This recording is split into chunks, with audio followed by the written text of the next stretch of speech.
Today is the last of 4 discussions that we've had about parts of the church program to try to orient our needs with our aspirations for the church direction. And today we're going to hear from Service and Social Justice about the initiatives that they think the church should follow. And without further ado, we'll start the meeting. Thank you, Eric. Good morning, everybody. Or maybe it's afternoon. It's afternoon now. Good afternoon, everybody. I'm Mary Jo Ebert. This is Sharon Kirchner. Sharon has just started as co-chair of Service and Justice, and delighted to have already started working with Sharon and get her involved along with myself. As I said a minute ago, we promised not to keep you too long. I know everybody's watching the snow continue to fall and imagining what the roads might be like. But I'm really glad you're here today. How many of you have had a chance to attend one of the other Capital Campaign town halls? Good, good. We're actually going to touch on a couple of topics that have been covered at previous town halls because, of course, these initiatives are linked. Various programs have some kind of shared vision and shared desires for some of the things that we could do here at church. But we're going to start with a couple of things that are a little more specific to Service and Justice. I have to tell you that when Kathy first proposed to the Program Council that we start thinking about what we'd like to have included in the capital campaign, some things had already been talked about, and that's why a capital campaign idea was starting to take shape. But this is the time to really start visualizing what we'd like to include, what we'd like to see happening at this church, in addition to all the great things that are already going on here.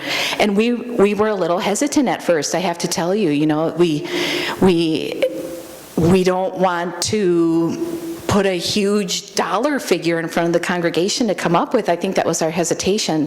But once we started talking about some of the ideas that we had, we were able to really get rolling, and there really are some really good ideas that have already been presented for the capital campaign. And at some point here, once we have finished this final town hall, you're going to see that all brought together in a more comprehensive view that we can then look at as a total picture.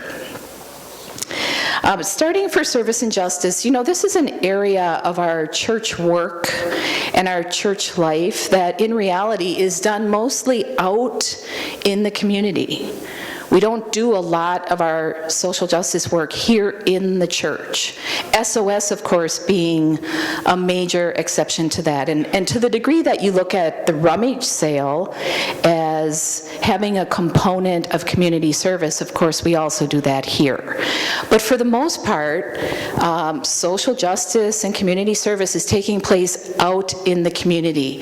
So when we see the whole picture for the capital campaign requests, there's not a lot of projects that are specific to social justice, but there are a couple that we want to talk about today. The first is one that I affectionately titled, Let's Go BUC.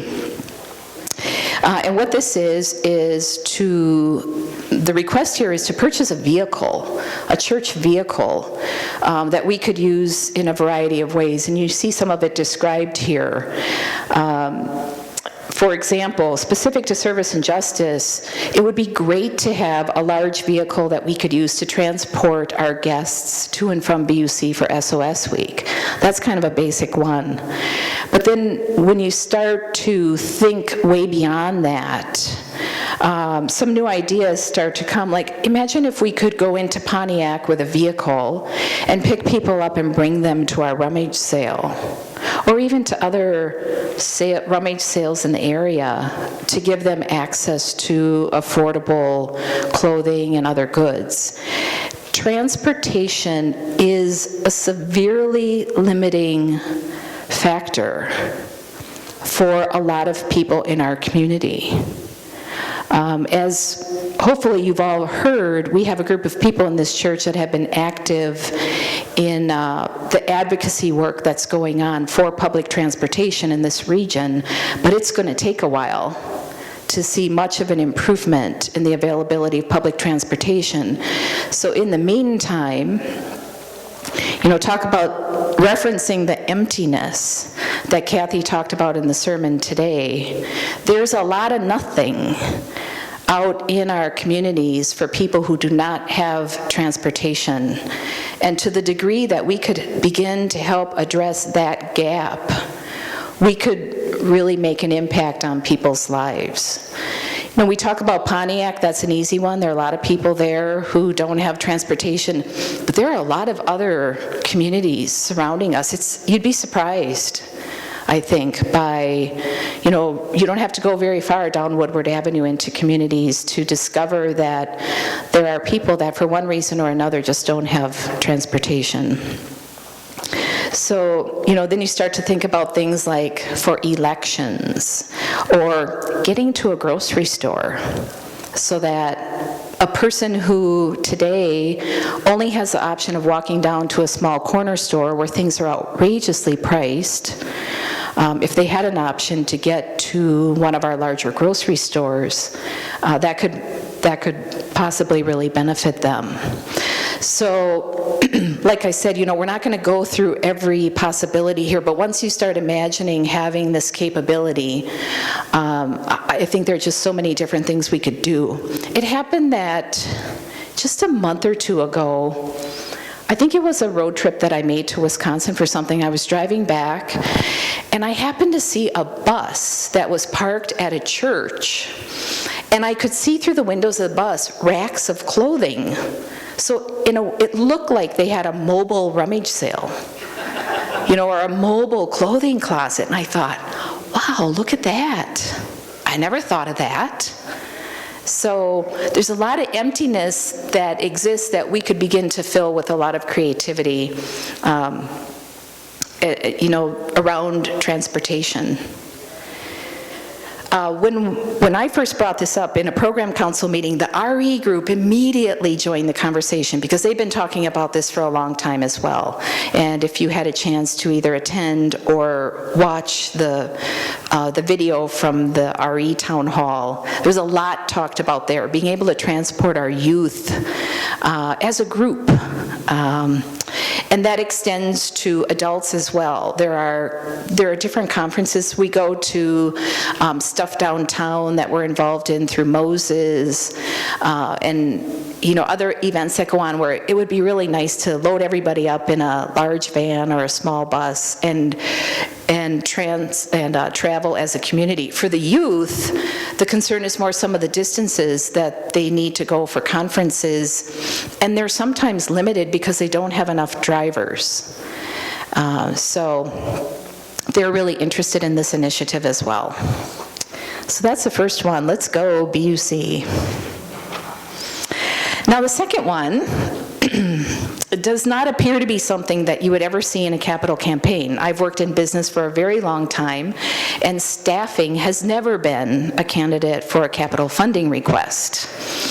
But that's not to say that that's a rule that we need to abide by. There is a way to potentially address a staffing need in a capital campaign.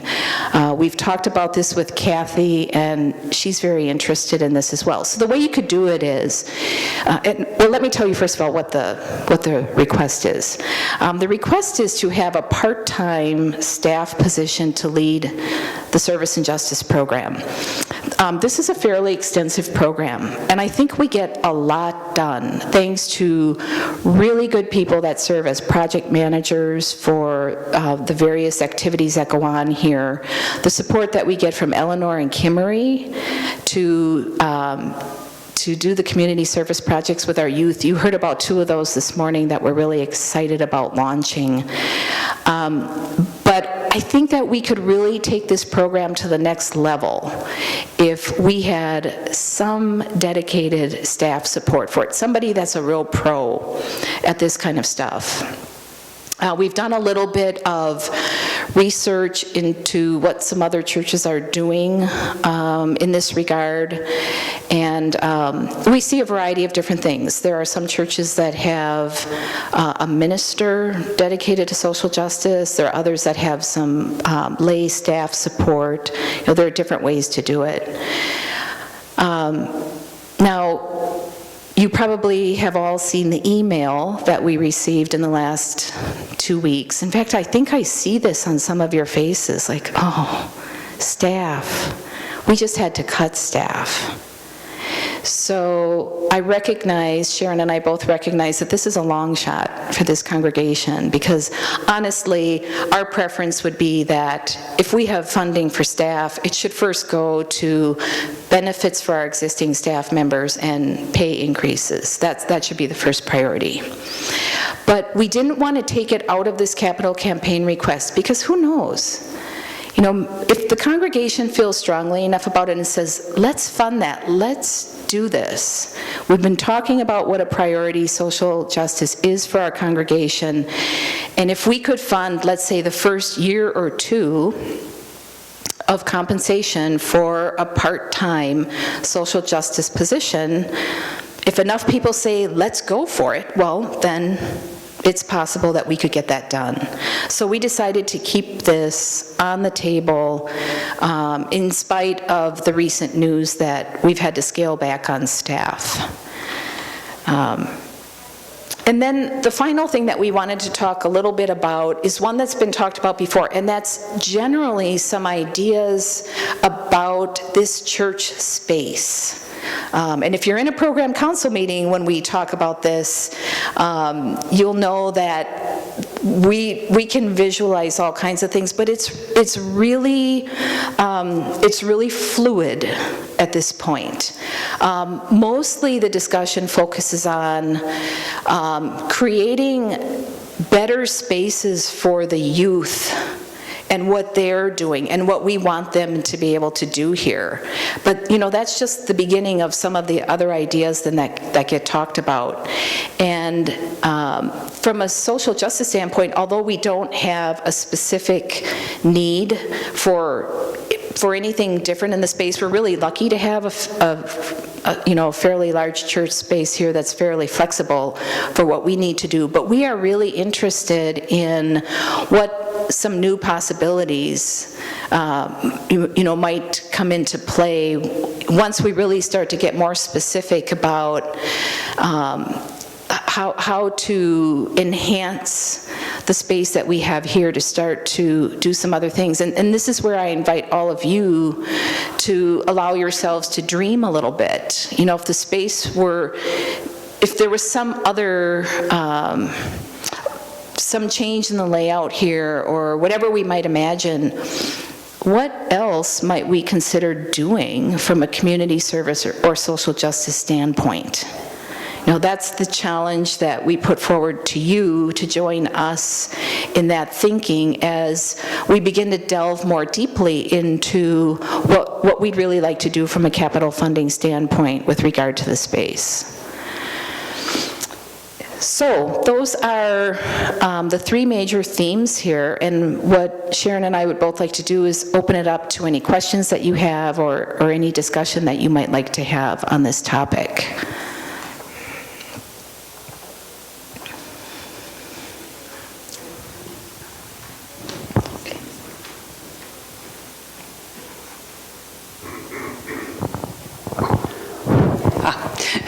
I'm Marilyn Mast, and I would like to give support to the idea of the professional staff helping lead the program, understanding the caveats that you mentioned.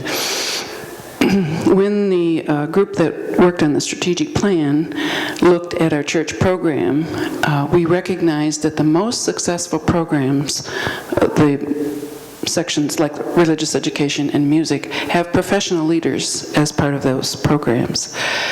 The other thing we found was that there was great interest in the congregation for social justice activities. That seems to me to be two factors that would support, if we can manage it, some professional leadership for that program. Thank you, Marilyn. Who's next? What are you thinking? What are you thinking about as you're hearing this? Yeah.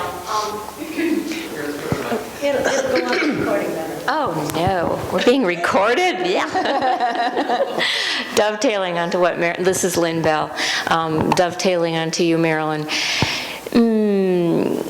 Perhaps, I think it's great to have a notion of a staff person heading this program, but even if we can ease it into BUC in steps by adding it to someone else's job description, that might be another way to ease it into the BUC community in a more established way. So just adding onto an existing job, adding this role to the job description. Thank you, Lynn. Just a question, how would you propose, would you propose like an endowment for a staff position, or? I don't know what exactly the structure of that would be. I think that, we could designate that a portion of the capital fund that, we ultimately get commitments for would be for, the first, I'd like to see it be 2 years of a part-time position and allow somebody to, really give it some time, get some things established here, and then at the end of that 2 years, then either continue it through the operational budget, if we're able to do that, or if that's not possible, then, who knows? That's 2 or 3 or more years down the road, and then we just figure out what the possibilities are at that time. Or maybe then it becomes easier for volunteer leaders like Sharon and myself to take it and continue to run with it. Something I didn't mention that Kathy talks about is this position would also really help her to bring more social justice themes to the pulpit. She'd really like to see us do that. So that's a tangent from what you asked, Eric, but I pictured as kind of designating a portion of the fund to fund that position, whether it's an add-on to a qualified existing staff member or, bringing in someone with that specific expertise. And just last question for me, are there changes in our space that you think would make our successful operations in social justice, such as SOS and Rummage, more successful or easier on the church, for example? Well, I think we do okay, actually. I imagine that there are, improvements that we could come up with. But looking at it from the priorities of the church, I think we're fine with the space as it is, specifically for SOS and for the Rummage sale.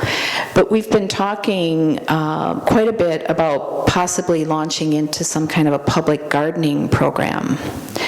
And people have asked whether we would consider establishing a garden somewhere here that would somehow be part of that program. Public gardening obviously works best if you can place the garden in the community that you're looking to serve. So there's that possibility. But there's also just plain old growing fresh produce and taking it to soup kitchens, for example. And so there is a possibility to use our own outdoor space here for something like that. And so that's one of the areas that we're really interested in being part of the discussion on not only the buildings, but also the use of our property. Yes. Thank you. Hi, my name is Pat Kreidler. I just want to ask a personal question of the two of you. Are you disheartened that there aren't enough people working with you on your passion for social justice? I'm not. There are a lot of people in this congregation who participate in our social justice projects, our community service projects. Certainly we could always do more, but I really think that this congregation is very active, and as as a person with a busy schedule myself, I recognize that, you know, people have to prioritize their time, and I see people engage in the projects that they really feel strongly about, and they commit that time, and then they back out at other times of the year when they're busy with their kids or, you know, people with health issues in their families or whatever it might be. The area that I think we could really grow in is the advocacy side of things. And that can be a little tricky as a church, because Sharon and I are not going to say that the position of BUC is X on certain topics. We have to remain an open, a place where people can hold their own points of view, can vote on you know, whether it's referendums or ballot initiatives or whatever, in the way that is true to themselves. But what we can do and get more people involved in, I think, is just even understanding some of the key facts and sides of some of the issues that are really relevant. A topic, for example, where I think that holds true is in immigration reform. There is not a certain position that I would take and advocate for all of you, mostly because there's a lot that I'm learning about, you know, what are really all of the ins and outs of that? What are all the considerations that we need to be thinking about when taking a position on immigration reform? And then once I have that information and I can form a position for myself, then I'm ready to call my representative from my district, or call our senator. So I think that some of the education around some of the relevant issues is an area that a lot more people could be involved in. Well, that's... How do you feel about it? I'm new to this congregation, but having worked in many UU churches, they seem to all say what Marilyn said when they check the columns. Yes, we want social justice, but they don't check, and we'd like other people to do it. And I'm wondering, I'm delighted to hear that you feel you have enough people and that you're not disheartened. You know, Sharon is, I'm sorry, I'm going to interrupt for a minute. Sharon is newer to our church and new to this position, so I'm going to ask her to comment on it, and then we're going to come back to other things that you want to say about it. I didn't allow Sharon to speak. Yeah, I'm not disheartened at all. In fact, I've been here about 3 years now, I think. And I actually took a year and a half to decide whether to sign the book. And one of the real reasons that I chose to sign the book was the social justice program here. I think it's done a little quietly. People don't always know what all we do. When I said, sure, I'll be happy to help, co-chair the committee. And then she rattles off all the things we're responsible for overseeing. I thought, what have I gotten myself into? So really, we have just tons and tons of wonderful things going on, and so many great people working on different situations. Some people who take a real leadership role for a very long time, and others who, like Mary Jo said, come in and out. They do one project and they do what they can. Each of us do what we can at the time. And it's just been amazing, the things that this church has accomplished. Well, then part two of what I wanted to say is I've been in churches that hired a staff person for that purpose and churches that have not. And mostly the ones that hired someone, it's really because they want that person to do work that they're tired of doing and think that this person can enliven the program and bring other things to it. I think that would not be a good position for this church. Sorry, but I think that because you're successful at it and the people here don't just say they want it, but they work for it, that it might be difficult to hire someone. I think there are other things that are needed in staff here than social justice. I agree. There are a lot of things here, staff. We need to get our staff back to where they have been before as a first priority. I think what I was thinking of in terms of a social justice paid staff position was more the kind of research that you were talking about. What are all the factors about the immigration policy. Somebody who has the time and the ability to research a social justice issue and present it to the congregation as information only, and everyone make up their own mind what position they're going to take. I'm retired, so I have a little more time than Mary Jo to do some of that research. I'm finding I need some skills in that area, and I'm looking around to find someone to help me with that.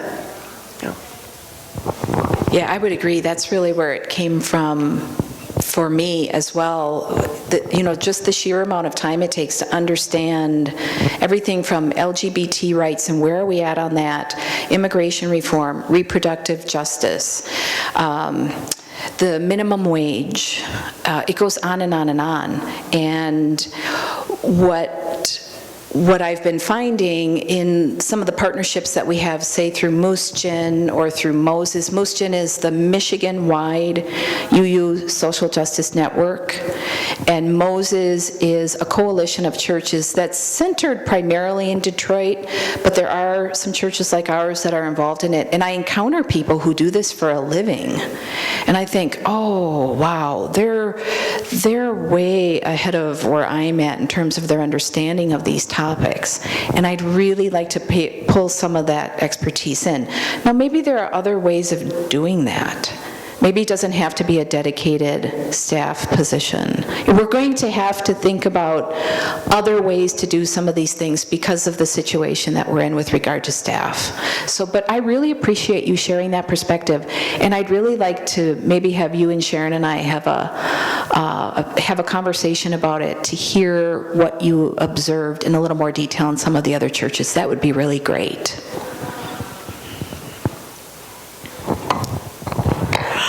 I don't see any reason. I'm Dorothy Pryor.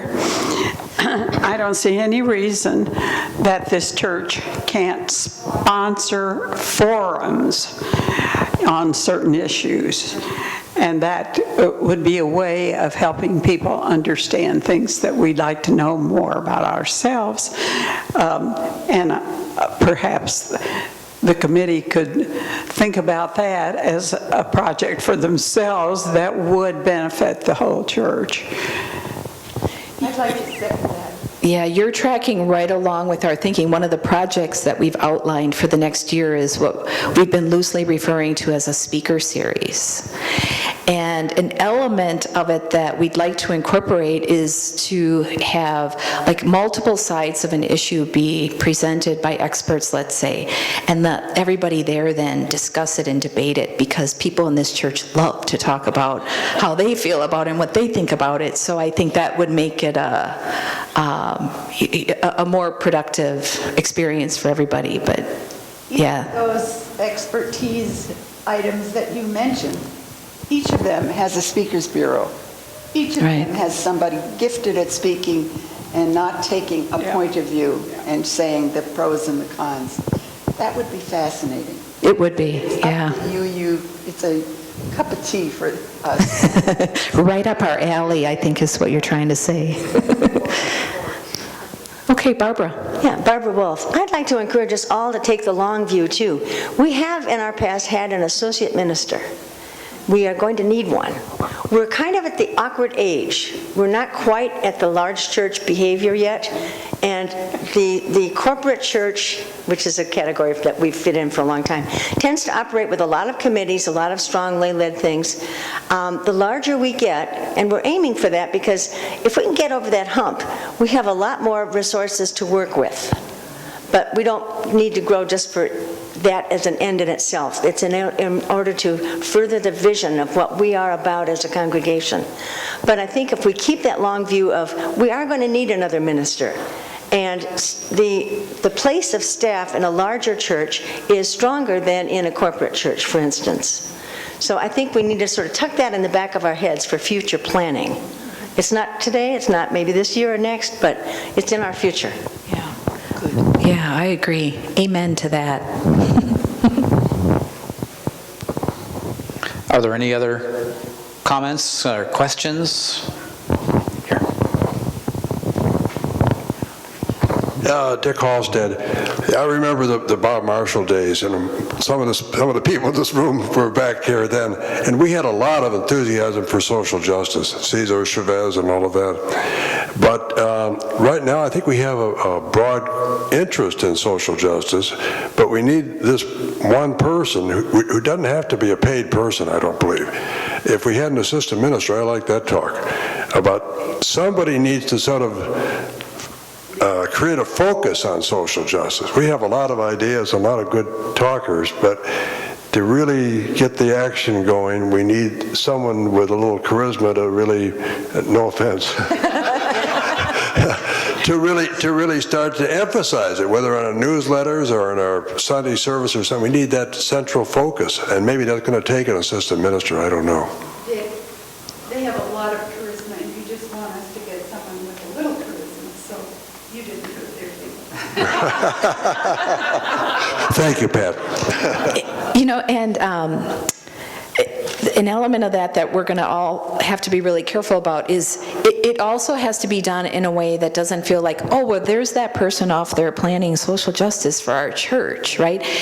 In fact, there are people who, when they hear us talking about this, saying, no, this is supposed to be volunteer work. It's supposed to be organic and grassroots.